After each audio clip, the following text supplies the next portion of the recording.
Welcome back here to Team Friday here on OCR FM and also streaming live on maxblakemedia.com.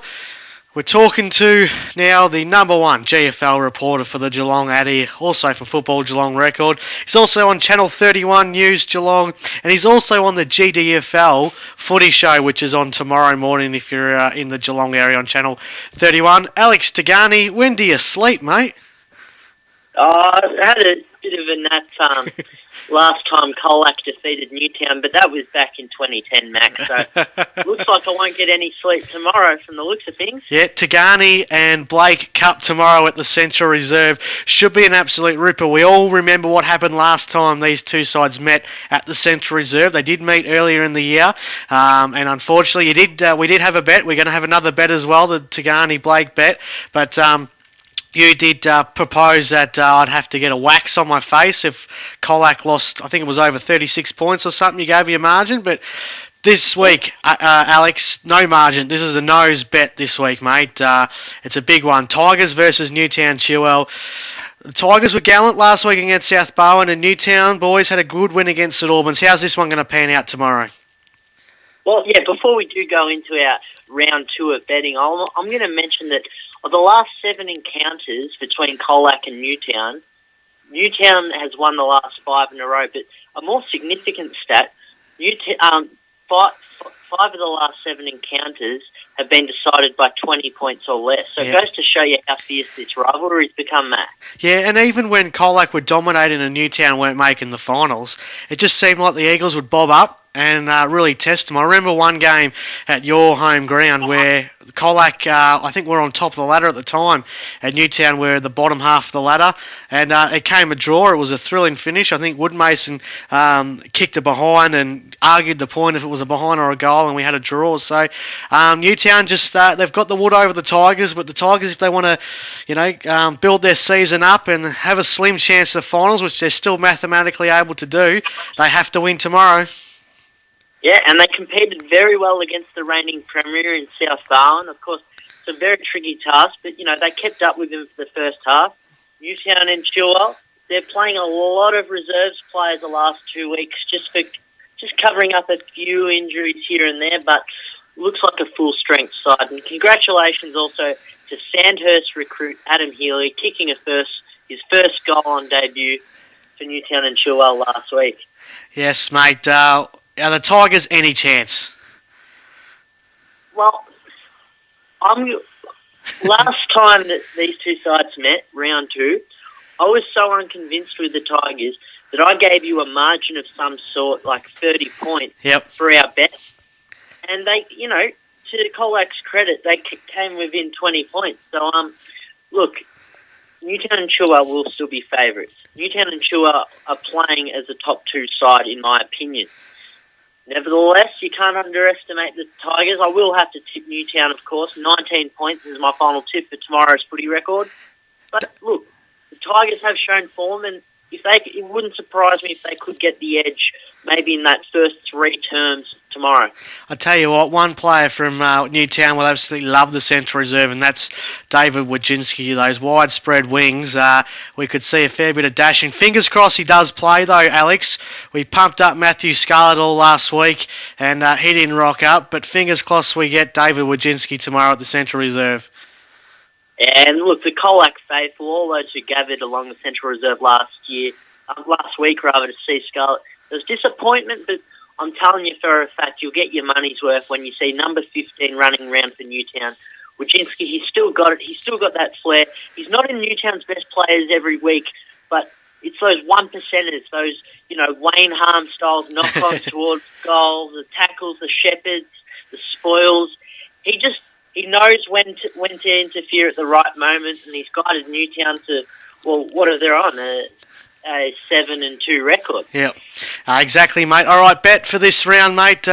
It's a big one. I thought last time, because my bet was a fair bit extreme with the shaving or the waxing of the beard, mate.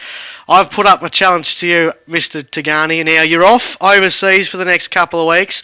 Correct. The world's smallest man to represent Lithuania at a basketball event. It's just incredible, but we wish you all the best, mate. We're looking forward to hearing how you went.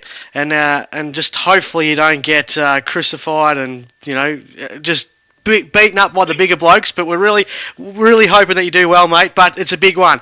I reckon in 3 weeks' time when you get back, you have to run the street of Murray Street of Colac, which is the main street, through all the shops with the Colac Tigers scarf or a flag, and you've got to chant the Colac Tigers theme song, mate. That's my bet I've proposed to you. Do you accept? Well,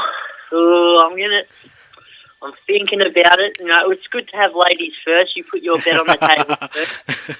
Look, all right, if Colac Tigers President Lane can provide the outfit, yep, I'll accept the bet. But I'll tell you, the second that final siren goes, he'll donate it to some kids at the game because I will not need it. And knowing my size, I'll probably fit him as well. All right, what's the bet towards me, mate? Well, you and me, we've got a side project coming along. We're not going to speculate on it too much because, it's still a work in progress. Yep. But we've got a lot of following on the social networks. Sure do. That's kind of inspired me. Well, if there's one thing I know about Max, he loves himself. He loves the attention. So, and if there's one thing I love about me, it's watching my Newtown and Chilwell Eagles win. So if I can combine the two, my best scenario would be a Newtown and Chilwell win by any margin this round. I repeat, by any margin. Yep. And you have to sing our club song in front of a camera to be uploaded on YouTube. Do you accept Mr. Blake? Yep, I accept that, mate. I don't know the words. What are Newtown Chilwell's theme song? I know they're the Eagles. They wear Bombers colours. They completely confuse everyone that walks into Geelong. What's the theme song? The Carlton theme song. So No. we'll train you up. But look, we've still got 5 very interesting games of GFL action, so we'll quickly get through those, I reckon. Yes, we sure will, mate. Couple of big ones. Grovedale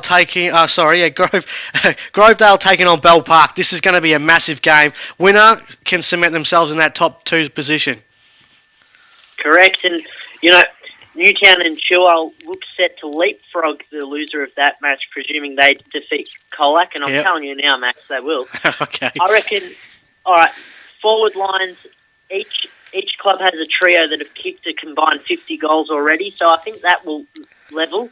Nathan Deans, Dyson Bell-Warren in midfield for Grovedale, that will be matched by Tim Sheringham, Mitch Cuthill, Nick Batchelor. I believe this is a battle of the ruck stop.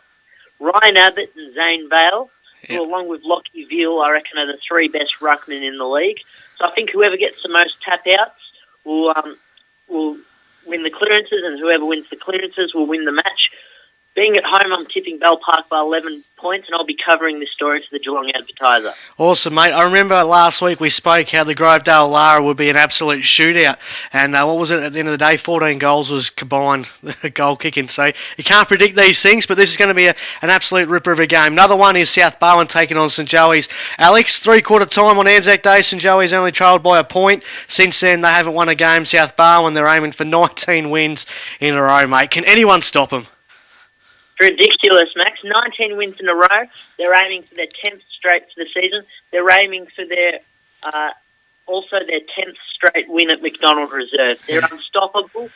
The last team to defeat them, of course, in any match, finals, practice match, or home and away season was, of course, drum roll, St. Joseph's. Look, along most of the best players that day in Gunning, Russell Robertson, they've all departed, sadly. And look, 7 losing games in a row, I'm predicting Leopold to defeat North Shore. So I think South Barwon will win by 39 points, and sadly St. Joseph's, who were 2 kicks away from being in another grand final last year, will finish the round on 11. Yeah, it's disappointing, isn't it, Alex? But I guess that's the way footy is at the moment. And a couple of big ones, Leopold versus North Shore. Leopold should win this one. Like I said, I'll tip Leopold by 44 points, but it's good for North Shore. Nathan Peoples will be back from injury in 2 weeks, and Ash McLean will return this week. So that's good news for the Seagulls. There's got to be some sort of chance, don't they, tomorrow? Go sniff it, can they? No. No. Well, look, for those who read my story in the Geelong Advertiser, Peter Riccardi said even in a good 3/4 effort against Geelong West, there was only 5 or 6 players that could genuinely put their hand up, and one of those players will not be playing this week anyway. So, look, it's sad times for the Seagulls, but they just got to hold their heads up. Their reserves have got to persist for that one victory of the season as well. They just got to keep pushing. But look, there are definitely nail-biters in this round. Sadly, this one won't be one of them. All right, St Albans taking on Geelong West St Peters. They've both, I reckon you could probably also claim this as well, mate, both since round one have really come a long way. And after a couple of disappointing weeks, Geelong West got on the winners' board again last week, while St Albans, after a few good weeks, the last couple of weeks haven't been all that flash. But both have made, I think, significant roads into 2013. Well, the problem with both these sides, Max, is they don't string 2 wins in a row together. I know St Albans have done it once. Geelong West did it in the opening 2 rounds against a weak opposition. However, both of them will be... Well, I see this as an elimination final. Would that be a harsh estimation? I guess. You can't see both real making it or being in that top 5 category, but I guess in a way, yeah, you officially would probably finish their season off, wouldn't you? Well, look, St Albans, they'll hope not to repeat their last 9 rounds of last year where they didn't record 1 win. They could be a chance if they do win, and I'm tipping St Albans by a point. But having said that, when you've defeated North Shore the week before by 119 points, and you've had 10 different goal kickers, your midfielders kick 6 goals, 4 goals, Geelong West will go into this match with heaps and heaps of confidence. I can tell you that for a fact. Yeah, exactly. It's always good to have a big win, and coming up against a pretty blockbuster stage game, you want all that momentum, while the other end, St Albans, got a bit of a dish out against your side. Alex, big one also at Canidia Park West. St Mary's taking on Lara. This is a massive game. St Mary's win this. They're equal on premiership points with Lara. You don't expect them to gather 25% in the percentage ratings, but they will be equal with Lara. And a big challenge too, because this time last year Lara had a little mid-season slump, which ended up costing them a finals spot. So it's huge for both teams. And not to mention the last time these two sides met in round 3, well, after 2 rounds, everyone said, "Oh yeah, Lara will face South Barwon in the premiership." How great's Jimmy Allen? How great's Peter Street? Look at all these stats. But we tipped them far too early in the season, and since the interleague bye, they've only had the 1 win, and that was a sloppy win to St Joseph's, and been defeated by St Albans, and last week they were defeated by Grovedale, both away games, and now they travel away again to St Mary's. So I'm going to tip St Mary's only because of Lara's not so assuring form, if that's the word. Yeah. However, if I was a Lara fan, I'd keep your eye on Daniel Rioza. He's the Hoppers Crossing reigning best and fairest. Matt Kershaw just cleared him before the June 30th deadline, and he'll make his debut at full-back for Lara. He's a blonde-headed defender, and he guided Hoppers Crossing to the finals. Unfortunately, of course, the Warriors were defeated by Spotswood. But look, even though I'm tipping St Mary's, it'll be very interesting to see what this recruit can bring to the table, because I don't think a team's recruited as well as Lara has in my 2 years of reporting GFL. Yeah, no, it's a very big one. We're looking forward to see him go. Alex, we won't talk to you for the next couple of weeks. Yeah, you're off to Lithuania to play in a basketball tournament. Pretty surprising for a man of your height, but we wish you all the best of luck, mate, and we hope you don't get beaten too badly. No, thanks, Max, and I'm everyone that works with your media company. First, Drew Simmons, he's in Europe representing Oz now. I'm representing Oz Lithuanian team in an amateur league.